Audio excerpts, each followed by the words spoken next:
పాయల్ శంకర్ గారు గౌరవ శాసనసభ్యులు, నిన్న ముఖ్యమంత్రి గారు స్పష్టంగా రాష్ట్ర వ్యాప్తంగా ఉన్న ఒక ప్రధానమైన సంస్థ, నేను ఇంతకుముందే చెప్పాను అధ్యక్ష, సిబిసిఐడి ఎంక్వైరీ ఈ రోజు హైలీ ఇన్స్టిట్యూషనల్ ఎంక్వైరీ చేయాల్సిన ఒక ప్రధానమైన రాష్ట్రానికి సంబంధించిన సంస్థ.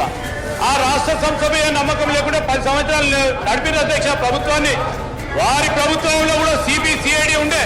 ఈ రోజు పాయల్ శంకర్ గారు, మీరు నిన్న ముఖ్యమంత్రి గారు సిబిసిఐడి ఎంక్వైరీ చేసిన తర్వాత మళ్ళొక్క మారు ప్రభుత్వం ఏం తీసుకుంటుందంటే అంతకంటే పెద్ద విచారణ ఏమైనా ఉంటుందా రాష్ట్ర స్థాయిలో? ఈ రోజు మేము కోరుతా ఉన్నాం, ఈ రోజు మేము చెప్తా ఉన్నాం, పాయల్ శంకర్ గారు కూడా మీరు ఏ విధంగానైతే ప్రభుత్వానికి సూచన చేసిండ్రో అదే విధమైన గట్టి సూచన మీ సహచరులకి, అదే విధంగా టీఆర్ఎస్ శాసన సభ్యులకి మీ ద్వారా కూడా తెలియజేయాల్సిన బాధ్యతతో కూడుకున్న అంశం అధ్యక్ష. ఈ రోజు డిమాండ్స్ ఉన్నాయి, మీరు మాట్లాడుతుంది ప్రధానంగా ఇప్పుడు